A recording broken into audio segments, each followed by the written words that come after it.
이 시간은 함께 머리털이 다시 자란 삶이라는 제목으로 함께 하나님의 말씀을 나누도록 하겠습니다. 지금은 컴퓨터 그래픽이 많이 발달하고 또 예전에는 이 회사가 이 캐릭터를 만들고 만화 영화를 만들었습니다. 그러나 이제는 개인이 만화 영화를 만들고 그리고 그 만화 영화를 그리는, 또 집에서도 그릴 수 있는 그런 시대가 되었습니다. 그리하여서 수많은 영웅들이 우리 시대에 만들어지고 있습니다. 우리는 잘 몰라도 하여튼 이 영화와 또 많은 애니메이션들 또 그림들로 이 영웅들이 만들어지고 있습니다. 일례로 몇 년 전에 영화로 나온 이 어벤져스라고 하는, 제가 제일 좋아하는 영화인데 이 영화들을 보면은 각자의 영화의 주인공들이 한 번에 때로 나와서 이 전투하는 이런 영화들도 나왔었습니다. 이제는 너무나도 커버린 이 악의 세력을 혼자는 감당할 수 없어서 열댓 명이 넘는 이 주인공들이 한 자리에 모여서 정말 이 슈퍼 히어로들이 한 자리에 뭉쳐서 이런 싸우는 장면들이 영화로 나오기 시작한 것입니다. 그런데 저 어렸을 때는 이 영웅 또 힘센 사람 하면 생각나는 캐릭터가 이 뽀빠이라고 하는 사람이었습니다. 시금치를 먹기 싫은데 부모님께서 야, 너 힘세지려면은 이 뽀빠이처럼 되려면은 이 시금치를 먹어야 돼 하면은 먹기 싫은데 엄마가 굳이 밥 앞에까지 올려주고 숟가락까지 올려주면은 코를 막고 막 헛구역질을 하면서 막 이 시금치를 지금은 시금치가 없어서 못 먹을 정도인데 어렸을 때는 왜 이 시금치를 먹기 싫었는지, 그런데 그 먹기 싫은 시금치가 뽀빠이처럼 된다고 하니 어쩔 수 없이 막 어거지로 먹었던 그런 기억들이 있습니다. 저희 때 힘 하면은 이 뽀빠이가 생각났습니다. 예능 프로그램 이 캐릭터 만화 캐릭터도 있었지만 제가 잘은 생각은 안 나지만 저 어렸을 때 예능 프로그램에 이 뽀빠이 아저씨라고 해서 나온 그 아저씨도 있어서 무슨 내용인지는 저는 기억이 잘 어려서 안 나지만 군대 위문 공연도 가고 막 너무나도 씩씩한 이 막 큰 소리로 막 충성하면서 이 나왔던 이 절도 있는 동작들을 펼치면서 나오셨던 뽀빠이 아저씨라고 하셨던 그런 아저씨들도 막 저희가 어렸을 때 따라하고 했던 기억들이 있었던 것 같습니다. 성경에도 아주 힘센 사람이 나옵니다. 오늘의 말씀의 주인공이도 한 이 삼손이라고 하는 사람입니다. 어렸을 때 이 뽀빠이처럼 삼손처럼 정말 이 힘이 센 사람이 되고 싶었습니다. 그래서 많이 태권도도 다녀보고 검도도 다녀보고 이 삼손과 뽀빠이처럼 힘센 사람이 되고 싶었습니다. 그런데 조금 커서 이 삼손이라고 하는 사람을 다시 생각해 보니 삼손이 과연 어린이들의 희망이 될 정도의 깔끔한 삶을 살았는가 라는 그러한 의문이 들기 시작했습니다. 저한테도 어른들이 저거 힘세고 싶다고 하니까 너도 삼손처럼 되라 라고 하는 이야기를 해주셨는데 그게 칭찬이었는지 악담이었는지 이 말씀들을 쭉 읽어보니까 과연 삼손처럼 사는 게 맞는가? 뒤에서도 말씀드리겠지만 삼손의 인생은 그렇게 깨끗하고 온전하지 못하였습니다. 단지 힘센 사람의 이 대명사가 되어버린 이 삼손처럼 삼손이 되어라 하고 아이들에게 이야기하면은 좀 부모님과 싸울 수 있는 일이 아마 벌어질 것입니다. 그럼에도 불구하고 오늘 이 말씀을 통하여서 오늘 우리가 삼손처럼 되었으면 좋겠다라고 하는 이야기를 조금 나눠보려고 합니다. 오늘 읽은 이 말씀은 삼손이라는 사람의 이야기입니다. 삼손의 이야기는 사사기 13장에서 16장 4장에 걸쳐서 삼손의 이야기를 하고 있습니다. 사사기에 나오는 12명의 사사 중에서 11명이 이 삼손이 나오는 13장 이전에, 그러니까 12장에 압축되어서 1인당 거의 한 장의 분량에 이 사사기에 기술되어 있습니다. 그리고 12번째 사사인 이 삼손은 13, 14, 15장, 16장까지 이 4장에 걸쳐서 아주 많은 양의 이 분량을 차지하고 있는 것을 우리가 볼 수 있습니다. 우리가 삼손을 보기 전에 이 사사란 무엇인가에 대해서 조금 생각해 보고 갔으면 좋겠습니다. 왕이 없던 시절에 하나님께서 이스라엘 백성들을 돌보시는 방식이 이 사사라는 제도였습니다. 어려운 가운데 백성들 가운데 이 백성들 중에서 한 사람을 하나님께서 사사로 부르시고 이스라엘 백성들을 구원해 주시는 아주 중요한 역할을 이 사사라는 사람이 하였습니다. 백성들이 어려운 가운데 구원할 이 사사는 정말 얼마나 대단한 능력을 가지고 있었겠습니까? 그런데 3주 전에 저희 담임 목사님께서 설교해 주셨듯이 이 사사기 설교를 해주셨을 때도 아마 우리 기억이 나시는 분들도 있겠지만 사사라는 이 인물은 사실은 그렇게 별반 대단한 사람은 아니었습니다. 오른손잡이를 뜻하고 있는 이 베냐민 지파의 왼손잡이로 태어난 이 에훗, 또 소모는 막대기로 블레셋 사람 600명을 물리친 삼갈, 미디안 사람들이 무서워서 포도주 틀에서 타작한 이 겁쟁이 기드온, 12명의 사사들의 이야기들을 제가 쭉 이야기하면 좋겠지만 제가 이 3명의 사사를 언급한 이유가 과연 이 사람들이 영웅이라고 칭할 정도의 특별한 능력이 있는가라는 생각을 했기 때문에 다른 분들도 다른 사사들도 굉장히 대단하지만 이 사사들을 제가 보았습니다. 오른손잡이라는 뜻을 가진 이 베냐민 지파에서 오른손잡이, 아마 잘 싸우는 오른손잡이 가운데서도 잘 싸우고 똑똑한 사람들이 얼마나 많았겠습니까? 그런데 오른손잡이라고 뜻하는 이 베냐민 지파에서 굳이 하나님께서는 왼손잡이를 사사로 부르셨습니다. 그리고 블레셋은 당시 철기 문화였습니다. 어떤 제아의 고수가 와도 아주 좋은 칼을 들고 있는 이 600명의 사람들을 당시 이 뭉뚱한, 소모는 막대기인데 얼마나 날카롭지 않고 땅에 이렇게 끌고 다녔겠습니까? 그래서 이 뭉뚱한, 아주 사람을 찔러도 아프지도 않는 그 막대기로 혼자서 이 600명을 처리했다라는 것입니다. 제아의 어떠한 고수가 와도 이 일들은 해내지 못할 것이었을 것입니다. 그런데 이 삼갈이라는 사람은 소모는 막대기로 블레셋 사람 600명을 물질릅니다. 그리고 타작은 여러분 어디서 하는 게 맞습니까? 실내에서 하는 게 맞습니까? 실외에서 하는 게 맞습니까? 실외, 밖에서 하는 게 맞겠죠. 바람이 부는 밖에서 쭉정이는 이렇게 떨어뜨릴 때 쭉정이는 날아가고 알곡은 잘 밑으로 떨어뜨려서 이것을 하는 것이 타작 아닙니까? 또 타작을 치면서 또 그것들을 바람으로 날려보내는 것이 타작입니다. 그런데 이 미디안 사람들이 무서워서 실내에 숨어서 포도주 틀 앞에서 타작을 한 이 기드온, 이 사람들이 영웅이라고 말을 할 수 있을까요? 이 모자란 사람들을 하나님께서 부르셨습니다. 인간적으로 생각하면은 아니 하나님, 조금 더 나은 사람, 조금 더 그래도 겁이 없는 사람, 그래도 미디안 사람들이 지나다녀도 타작은 할 수 있을 정도의 사람, 그래도 몽둥이 말고 소모는 막대기 말고 칼이면 칼 대 칼로 싸울 수 있는 사람, 그런 사람을 좀 더 멋지고 훌륭한 사람을 부르셨으면은 조금 더 편리하게 하나님 쓰실 수 있는데 왜 그러셨을까요? 라고 우리는 생각할 수 있을 것입니다. 제가 왜 이 삼손의 이야기를 하기 전에 이 사사의 이야기를 하냐면은 이 사사기의 주인공은 이 사사들이 아니기 때문입니다. 이 사사기의 주인공은 바로 그 주인공이 하나님이십니다.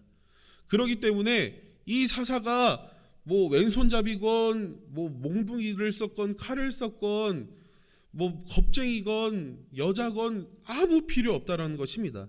이 사사기에서 중요한 것은 하나님이 어떻게 그들과 함께 하셨는가, 이스라엘 백성들이 언제 하나님을 찾았는가라는 것입니다. 하나님께서 일할 때마다 영웅들이 나타났다. 그 영웅은 나보다 못해. 야, 그 사람 왼손잡이 장애인이래. 야, 그 사람 겁쟁이네. 야, 그 사람은 칼도 없어가지고 소모는 막대기로 싸웠대. 그런데 하나님이 쓰시면은 저런 사람들도 겁쟁이가 몇만 명을 물리치고 그 몽둥이로 칼 잡은 사람 600명을 물리치고 왼손잡이라는 이 장애인을 갖고 있는 이 사람도 하나님이 함께 하시니 적의 왕을 단숨에 죽일 수 있는 그런 영웅이 되었네. 우리는 하나님의 주인공인 이 이야기를 끝까지 바라봐야 될 것입니다. 삼손의 이야기도 마찬가지입니다. 삼손의 이야기로 넘어가 보면은 오늘 주인공 이 삼손은 나실인이라고 하는 이런 직분을 갖고 있는 사람이었습니다. 더 자세하게 말하면은 나실인으로 태어났습니다. 자녀를 갖지 못한 이 단지파의 이 마노아 가정에서 하나님의 은혜로 이 아들을 낳을 수 있게 하였는데 그 아들을 나실인으로 바치라고 하는 그러한 응답을 받았습니다. 그때 마노아 가정은 삼손이 태어나자마자 나실인으로 하나님께 바쳤습니다. 이 나실인이라고 하는 이 제도는 이 뜻은 거룩하게 되는 또 분리된 이런 뜻을 가지고 있습니다. 그래서 이 나실인들이 지켜야 될 여러 가지 의무사항들이 있었습니다. 그 중에서 이 세 가지를 꼭 지켰어야 되는데 이 독주를 마시지 말고 부정한 것을 먹지 말고 머리카락을 자르면 안 됩니다. 제가 이번 주에 머리를 잘랐는데 이렇게 머리를 자르면 안 되고 머리를 길게 길러야 된다는 것입니다. 그리고 이 삼손은 이 나실인으로서 사사로서 다른 사사들과 달리 엄청난 힘을 얻게 되었습니다. 여기서 말하는 힘은 권력이 아니라 진짜 뽀빠이와 같은 그런 힘을 얻게 된 것입니다. 어른들의 표현으로 소도 때려잡게 생겼다고 저도 많이 들었는데요. 그건 얼굴이 그렇게 생겼다라는 거지 실제로 저는 소를 때려잡을 수는 없습니다. 그런데 이 삼손은 실제로 소를 때려잡을 수 있는 힘을 가지고 있었습니다. 성경에서는 이 삼손이 사자를 잡았다라는 손으로 때려잡았다라는 이야기가 있을 만큼 이 막강한 힘을 이 삼손이 가지고 있었습니다. 그런데 여기에서 우리가 좀 생각해 보고 싶은 것이 있습니다. 과연 삼손은 행복했을까요? 거룩하며 분리된 자신이 과연 행복했을까요? 민수기를 보면은 이 나실인은 어떻게 하게 되냐면은 자신이 자발적으로 서원하여서 자신이 나실인이 되는 제도가 있습니다.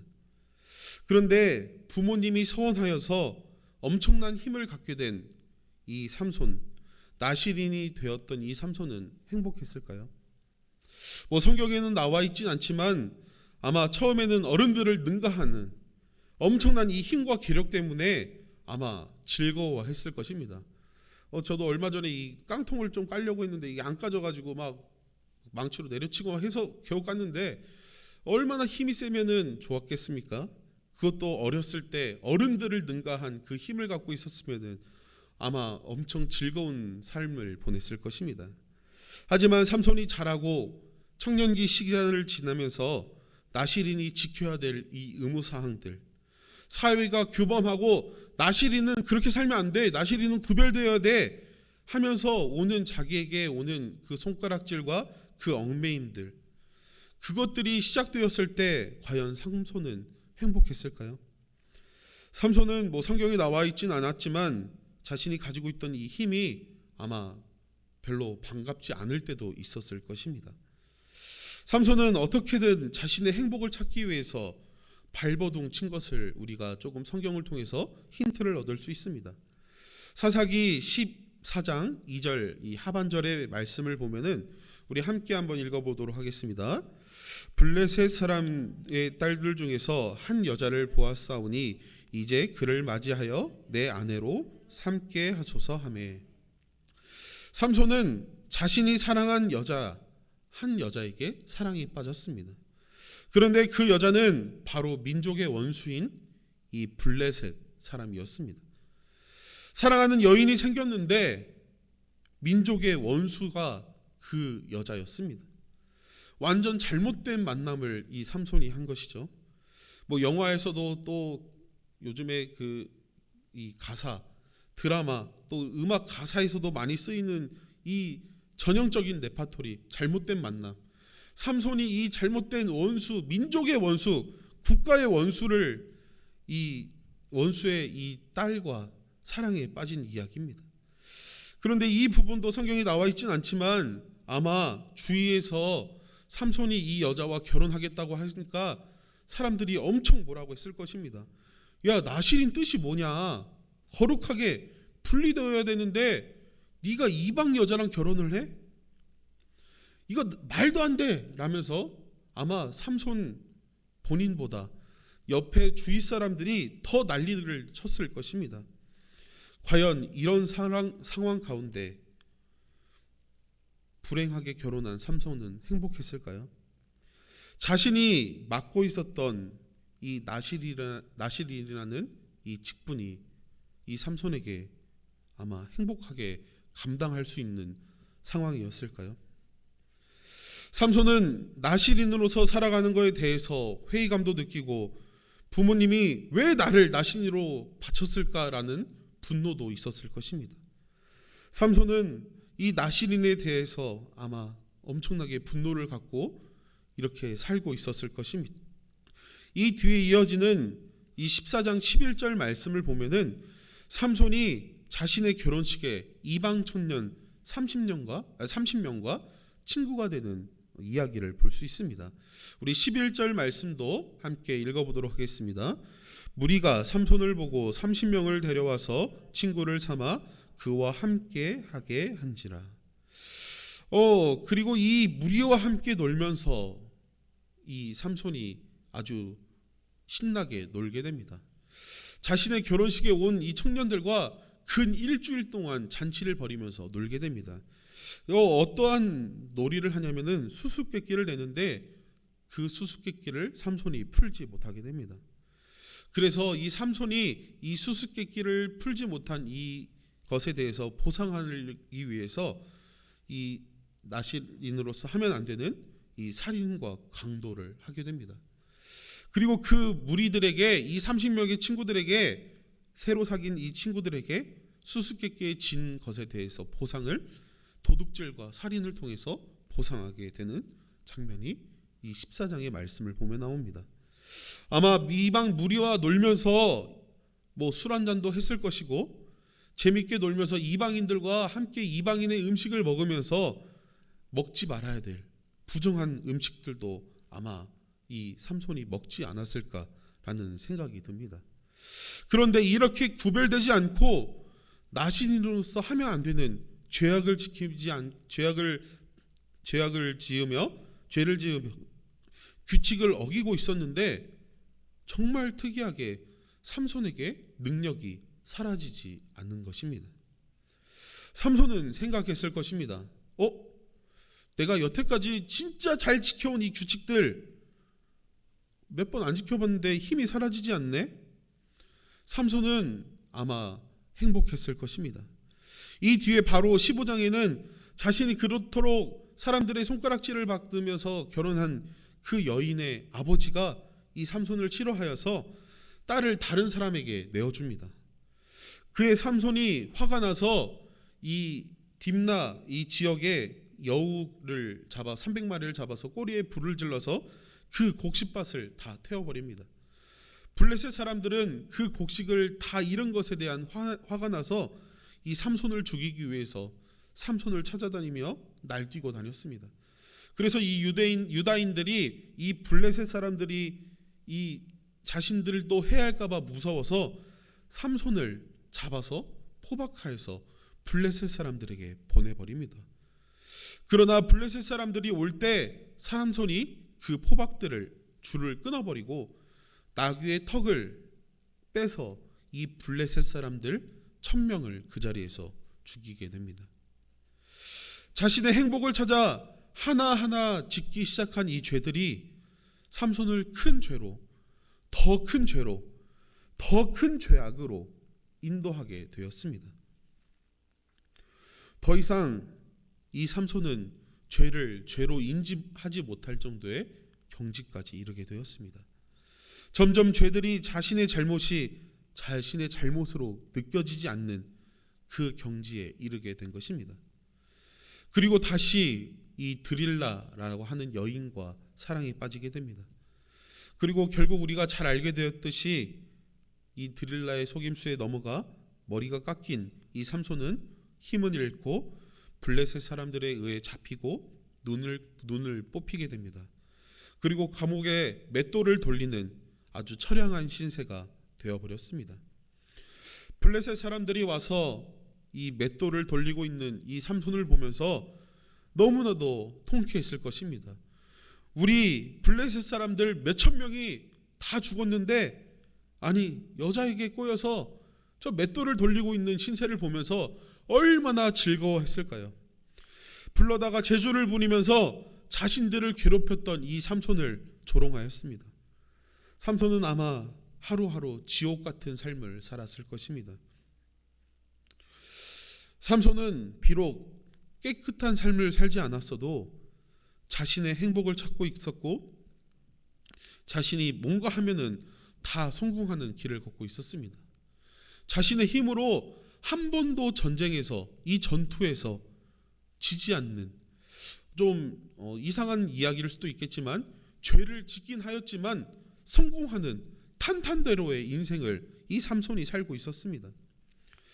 그런데 처음으로 이 실패를 이 삼손이 맛보았습니다. 처음으로 싸움에서 이 삼손이 졌습니다. 남들이 보면은 다시는 돌이킬 수 없는 큰 실패를 이 삼손이 한 것입니다. 여기까지 삼손의 인생을 보면은 머리카락이 잘린 이 단 한 번의 싸움을 진 이 실패로 인생이 끝난 것입니다. 그런데 이제는 힘도 없는 실패자, 패배자라는 이 생각에 이 삼손은 아무 이야기도 아닌 그런 이야기로 끝날 수 있는 상황이 벌어졌습니다. 그런데 이 이야기의 사사기의 주인공은 누구라고 했죠? 사사기의 주인공은 하나님이라고 하셨죠.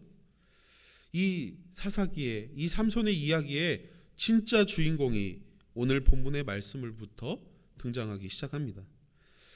자기의 힘을 믿고 싸운 이 삼손과 이제는 아무 힘도 없고 눈도 뽑혀서 앞도 안 보이는 사람들의 조롱을 받는 손가락질을 받는 이 삼손이 아무것도 힘이 없는 이 삼손이 하나님을 찾기 시작하였습니다.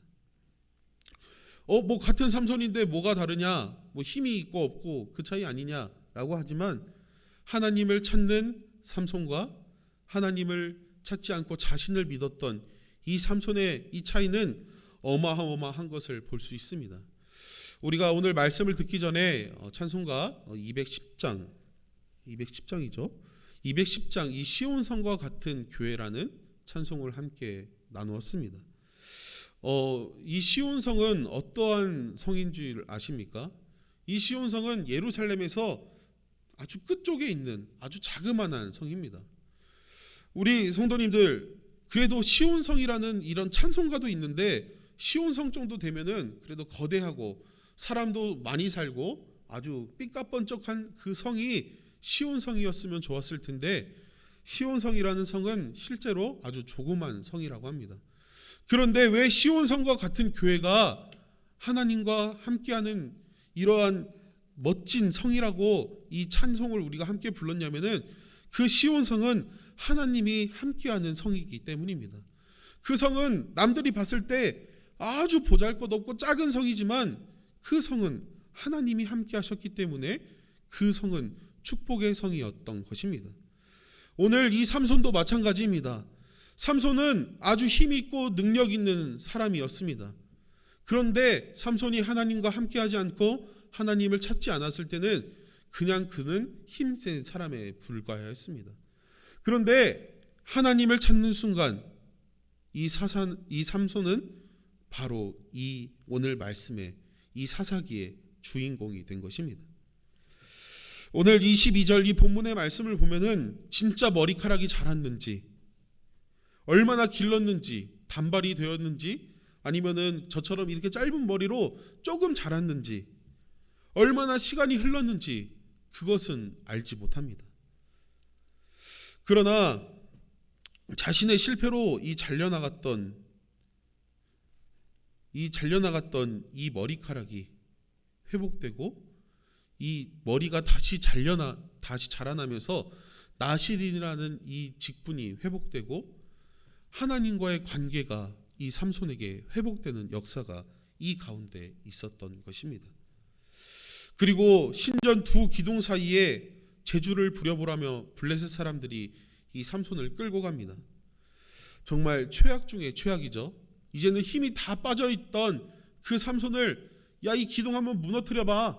너 우리 옛날에 뭐 기둥도 뽑고 막 사람도 찢어 죽였잖아. 한번 해봐. 라고 하는 이 최악의 상황 가운데 삼손이 하나님을 찾습니다. 28절을 말씀을 보면은 삼손이 여호와께 부르짖어 이르되 주 여호와여 구하옵나니 나를 생각하옵소서. 하나님이여 구하옵나니 이번만 나를 강하게 하사 나의 두 눈을 뺀 이 블레셋 사람에게 원수를 단번에 갚게 하옵소서 하고, 이 블레셋 사람들을 처리하기 위해서 삼손이 하나님을 찾기 시작하였습니다. 그리고 이 부르심을 들은 하나님께서 삼손의 기도를 들어주셨습니다. 그리고 3,000명의 이 블레셋 사람들과 삼손 자신은 이 건물에 깔려서 몰상을 당하는 이 이야기로 삼손의 이야기는 마치게 됩니다. 그렇다면 질문이 있습니다. 우리는 삼손처럼 살아야 될까요? 삼손처럼 살면 안 될까요? 좀 애매한 질문이긴 하지만 한국교회는 이 선교사님들의 헌신과 노력으로 복음이 뿌려졌습니다. 이 선교사님들의 순교도 이 안에 있습니다. 교회의 부흥으로, 교회의 성장으로 이 복음은 힘을 더해 갔습니다. 한국교회는 전쟁도 치루었습니다. 그리고 어려운 가운데 IMF도 겪고 여러 가지 힘든 가운데서도 한국교회는 성장하였습니다. 그리고 성공의 길만 한국교회는 걷게 되었습니다.